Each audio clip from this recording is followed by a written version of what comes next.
If you have a middle schooler or a high schooler, you may be looking for a very solid history curriculum. Well, I am going to review Compass Classroom's American history curriculum for you, so stay tuned. Compass Classroom has 4 history curriculums by Raymond. It has American history, modernity, antiquity, and they're working on a 4th one now called Christendom. We did the American history this year for my son's 9th grade year. Some of you, when I revealed that this was what I was going to do for 9th grade, told me that your student even did it in junior high. And I would say that you definitely could modify this for a junior high, but it would also be a lot, and it's kind of a lot for a high schooler. So let me explain to you what we found this year with this American history curriculum. So if you are unfamiliar with my channel, my name is Rachel, and my oldest was in high school this year. So our first year homeschooling high school. The reason that I chose the Compass Classroom history, it had video instruction. I bought the DVDs, but you can also stream it. In fact, Compass Classroom has a wide variety of all kinds of curriculum for the upper grades, and you can stream them all. In fact, they have a membership even that you could subscribe to and have access to everything that they've got. I will have Compass Classroom linked below so that you can check them out. I would so appreciate it if you would use those links. And then you can also see the other products that Compass Classroom offers, because they have science, they have Latin, they have artistic courses. I saw one for like filmmakers, so if you have a child who's interested in filmmaking, they just have a wide gamut. If you've heard of that movie, Is Genesis History? They have a whole science course based on that. So definitely link below, so check them out. I chose the history because of the video instruction. My son is more of an auditory learner and seeing it rather than reading it in a textbook. So I like the video instruction. You can also purchase their student books, or you can download it and print it yourself, and that's what I did. So this was the student reader, quite thick. This is a couple inches thick. I had it printed, well, it's black and white inside, so you could print it at home. I took it to Office Depot to have them put some spiral binding on it, but obviously you could put it in a notebook or bind it yourself. And then the teachers' answers and manuals, there was a lot less of that, and I just threw that in a binder. So let's talk about what our thoughts were on this. So if you followed me on my channel, you've heard me comment here and there, or maybe on my community posts, say that I love this history, and that is very, very true. I am a history enthusiast. I am like one of those people that loves watching documentaries on TV and getting those sorts of videos from the library. So I personally, as an adult, enjoyed the videos and everything that I learned from this history. From lesson 1, from day 1, there was a Christian worldview incorporated. The premise of all history and why we study it, and why did all these bad things happen, and why do bad things continue to happen, is because we live in a fallen world. Man is sinful and will continue to be sinful. That's why these things happen. But it's also why we study them, because decisions have consequences. And so we learn about what kind of men some of these historical figures were, and the decisions that they made, and what the consequences were resulting from. And then every single lesson tied back to the Christian worldview. This American history curriculum discusses truthfully our founding fathers and their Christian faith, because honestly, most of them were deists, which means they knew that there was a God, but what was their Christian faith really? Were they really, truly Christians? So what they believed and how they acted is kind of all examined under the Christian lens. I found it fascinating. For example, they talked about John Quincy Adams. He was the son of John Adams. He knew a lot about the Bible and yet ended up a Unitarian, which truly believes that Christ isn't God. He was against slavery, and he also believed that the Cherokee Indians should have been their own independent nation. Interesting to realize that, and then know that the president after him was Andrew Jackson and kind of expanded the slave trade. And then, as you know, the Cherokee Trail of Tears, also initiated by Andrew Jackson. In these lectures, so many historical accounts and so many historical tidbits of information that I had never known before. And like I said, I am a history buff. One of the things that this curriculum emphasized was utilizing autobiographies and firsthand accounts of those who lived during that time, which is really the best way to study history. Of course, it is from their perspective, but how else are you going to understand who they were as people, why they made the decisions that they did?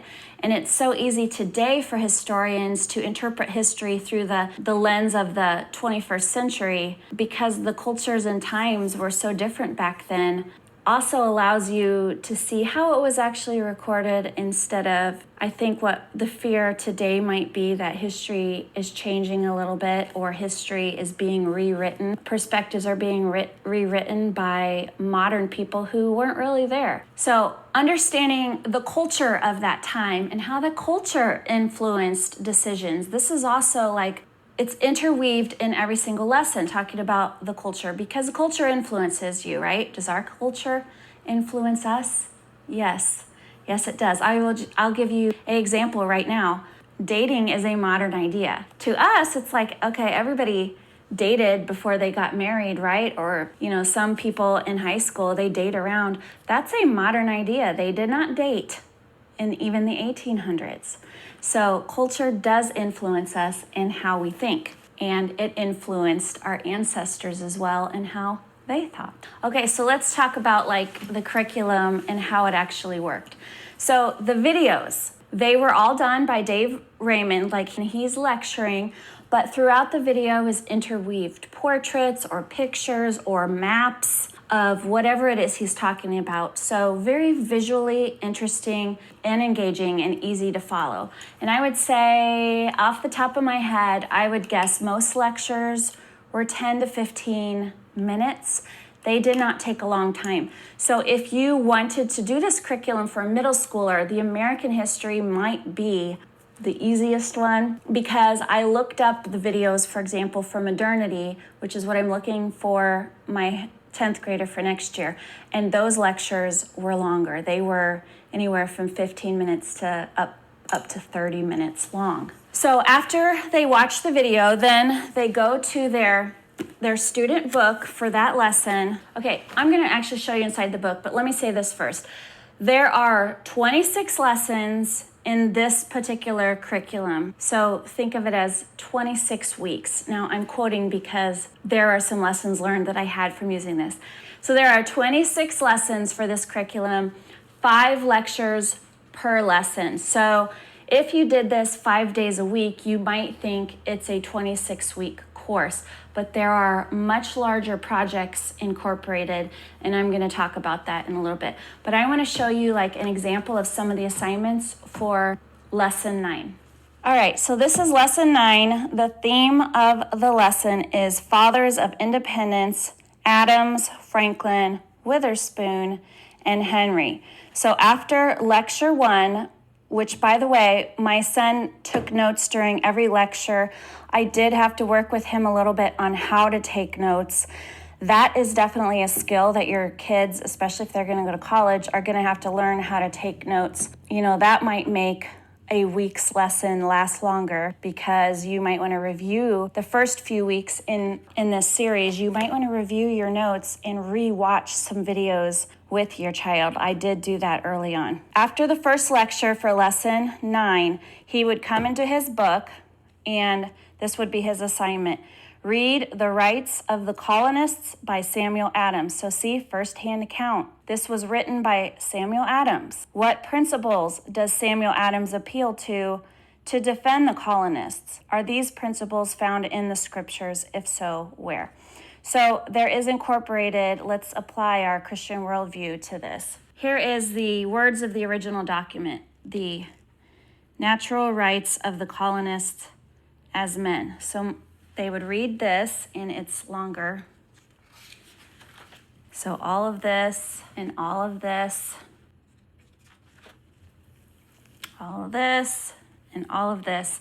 And then they would go back after reading it, think about it, mull over it, do that assignment. What principles does he appeal to defend the rights of the colonists, and are these found in Scripture? So right away you can see that this is getting them to think biblically. That was the part that might be challenging, because if you're wanting your child to do this independently, this might be difficult. If you have a child who isn't saved, or if you have a child who is really still young in their faith and learning, this kind of thought process is difficult. This is like a rhetorical thought process, honestly. So it's more like learning how to apply the Scripture, which would mean they would have to know the word, and they would already have to have some level of wisdom, which at this age, not every child is going to be there. So you might have to decide as a parent if you're going to do some of these assignments with your child, or you're going to have to lower some expectations maybe. It can be an independent curriculum, and then in some ways, if you want to do it to its fullest extent, there's going to be required a lot of discussion, is what I'm trying to say here, if you really want to teach your child how to think biblically about some of these things. But having said that, I will say that Dave Raymond, in his lectures, he does pull a lot of those sorts of thoughts in as well. So this is a very robust history curriculum, in my opinion. There are so many ways that you can utilize it and go at it. But I would say, even just watching the lectures and just reading through this alone, your child is going to get a way better history education than what I had. So then after lecture 2, the assignment is read The Divine Source of Liberty by Samuel Adams. How does he define liberty? So this is the source, The Divine Source of Liberty by Samuel Adams. That was a shorty. Lecture 3 was all about Benjamin Franklin, research and recreate or draw an invention of Benjamin Franklin. My son did not do all of these assignments because you have to evaluate your overall workload and what your child is able to handle, because there are also other projects, which I'm going to get into, included in this history curriculum. They have larger projects, one per quarter. So researching and then drawing for one day's assignment, especially if the lecture was already 20 minutes, think about that. How many hours a day do you want your child doing history? This history curriculum says it's 150 hours of work, and I believe it, maybe even more. You only need 120 hours to get a high school credit. So this is an honors course at the very least. I wonder if I actually had him do this history course, every single assignment, every single project, plus a portfolio, which I'm going to show you also, that's on top of the projects. This could be 2 credit hours, honestly. That is my opinion. This is a lot of work. But they also just give you a huge long list of extra books that you could read. So this could be your child's literature course also, if you have an avid reader. I mean, you feel like you could make this 2 credit hours, really, honestly. And at the same time, you could scale it back so that this could be a great course for a middle schooler. There's just so much you can do with this. Okay, lecture number 4, John Witherspoon. Read the selection from The Dominion of Providence Over the Passions of Men by John Witherspoon. Are you seeing this, guys? We are reading the accounts written by the men, not written by historians of today, interpreting the men. We're reading from the men. So based upon the reading, how did faith influence politics in the days of America's founding? So here is the selection again. This was when it was preached, May 17th, 1775. So here it is, all of this. So there's the reference to some scripture here, and then this. And then there is a lecture 5. And then here is the assignment for lecture 5 is an exam. So this is kind of where I feel like we struggled a little bit with this exam, because we were trying to do the history in 5 days a week so that we could move on. But I feel like really some of this exam is from lecture 5. You might need to watch lecture 5 and then maybe let your child study for the week before doing the exam. You could do this exam orally.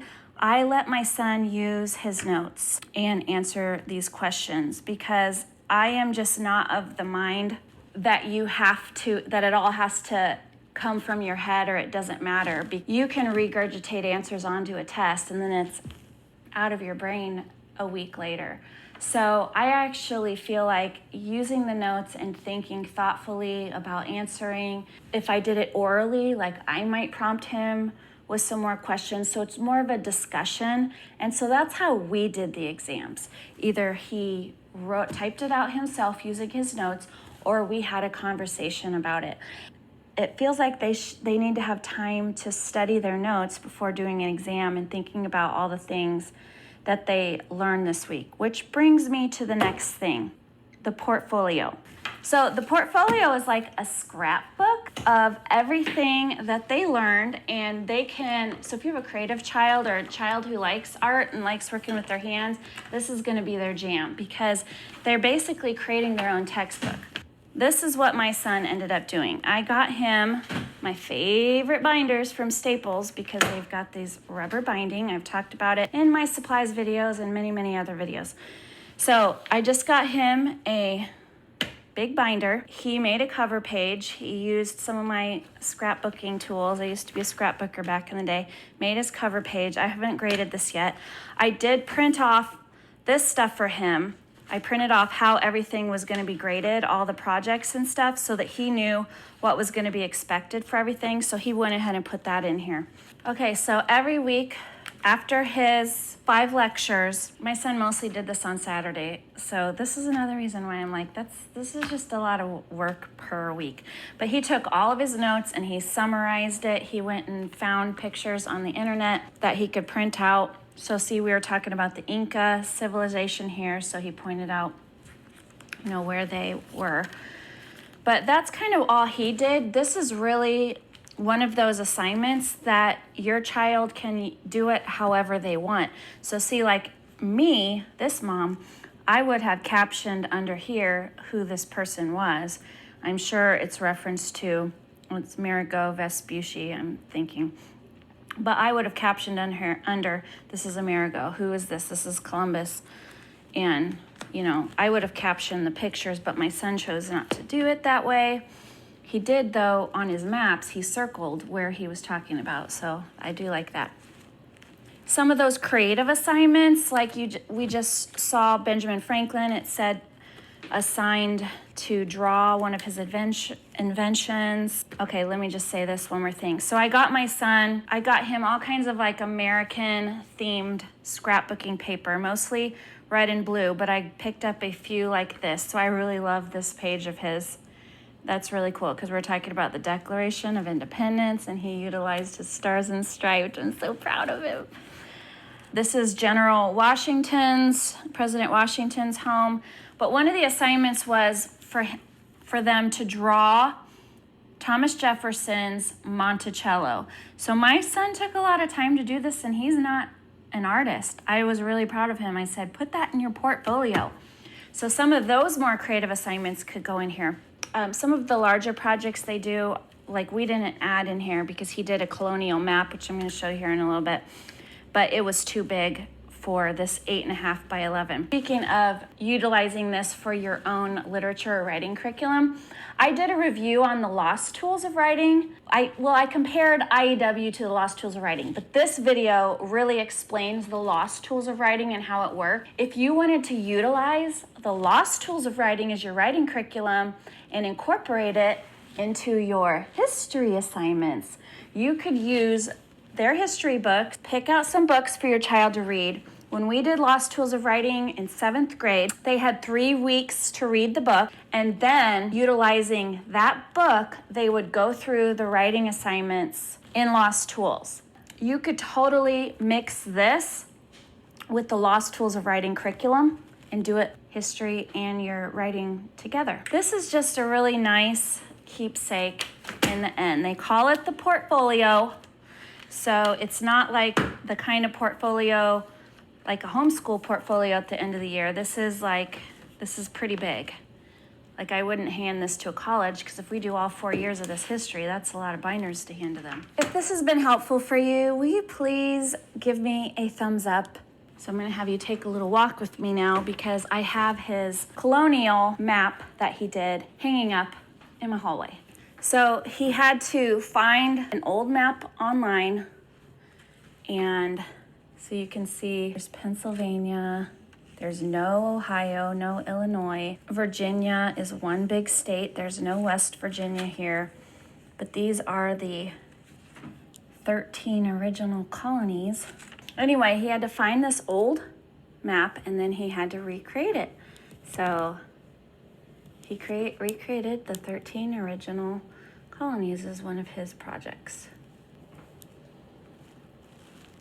The second project he did was he had to choose a historical speech and memorize it and dress up and present it. So he did Patrick Henry's "Give Me Liberty or Give Me Death" speech.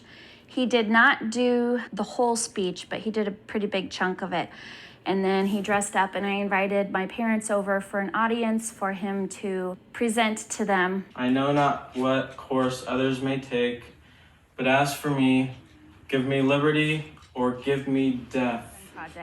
The third project was a term paper. This was hard, you guys, and this is where more lessons learned come in. My son had never done a research paper before. If your child has never done a research paper, here's where I'm saying, Mom, like there's more intervention you're gonna have to do there to show them how to do note cards, how to mark your note cards, how to really, like, for example, my son, they get to choose their topics. Inside the curriculum, they have a list of suggested topics. So if your child just cannot think of anything they want to write from, they give all kinds of topic ideas that could spark new ideas. And I'm not talking generic ideas. I'm talking about like, how is George Washington's leadership different from leaders of today? You know, something like that. Your child gets to choose. My son chose slavery. I was like, Drew, slavery? That is a big topic. You're going to have to narrow that down a bit, especially having never done a term paper before, because I wanted him to get books from the library. I did not want him to utilize online resources. I don't trust the internet. That's kind of a lesson for your kids, especially when it comes to history, is figuring out what's a good source, what's an accurate source. That's why I love this curriculum, because they go back to original documents, they go back to what men were actually thinking at the time, and then you can analyze their decisions from their own words. So anyway, with slavery, I was like, well, what is it that you want to know about slavery? Want to know like how it began, why it wasn't abolished when we won the revolution, why did it take another almost 100 years before it was abolished? I made him do a bibliography, but it was kind of overwhelming, the whole process of the research paper, because some of the books that we got from the library, one of the books he got was called The Slave Trade. It was like a 4-inch book. For a 9th grader to figure out where to take notes from this 4-inch book was a daunting task for him. That research paper derailed him because it was so much work that going through the lectures of the week and then doing the assignments and then keeping up in the portfolio and then doing this research paper on top of it, which was a much, much, much larger task than the colonial map or even memorizing Patrick Henry's speech. So when I realized how long that was taking, I did make him pause on some of his lessons so that he could just focus on the research paper. And then I took off the 4th project of the year, which is called the Hours Project, which is a really, really cool project that I want him to do next year. The Hours Project is, again, like one of those creative projects where you just have to spend a certain amount of hours on it. So you could make a real life diagram, like with popsicle sticks or wood or structure or whatever, of Thomas Jefferson's Monticello. What do they call that? Like a scale model. Like you could make a scale model of that. One of the suggested ideas was trying to make a real life cotton gin. So kind of, again, more building, more of a project that you spend hours on, not necessarily writing a paper or explaining events or the wisdom or lack thereof behind those events. This is a project to kind of immerse yourself into that time. But I had to cut that out because even then, he did not finish the last 2 lessons of the year. So he got to lesson 24, the end of May, where I was just like, we need to stop doing school. But I said, for history, this is enough. He got in a ton of hours. I'm curious to know how many hours he got. But that's what it is about this curriculum. It says 150 hours, which is an honors course according to HSLDA. But for my son, I bet you he spent 150 hours at least. So again, about this curriculum, I love the depth that they get into. I love how they explain history, pop culture. It seems like they want to erase everything, you know, with the tearing down of the statues and stuff. They want to erase everything George Washington ever did or everything Thomas Jefferson did for our country by saying, but they were slave owners. Well, yeah, they were slave owners and they were sinners. And guess what? So are we. Everybody in history is a sinner. Everybody is flawed. There is none righteous. No, not one. Only Jesus Christ. We would have to discredit everything and everybody. And all of our leaders now, guess what? They're sinners. They're all scheming just as much as historical figures way back when. This is why we need a Redeemer in Jesus Christ. And that's what this curriculum continually points out. All men need to be redeemed. We are simply studying what happened, how the culture influenced those decisions, and yes, decisions have consequences. If you want to create your own history curriculum, check out this video. I did this year with my daughters. We decided not to buy a curriculum and we just made it our own. So I explain how I do that here. And for more about other high school curriculum and tips, just check out that video. Till next time, bye.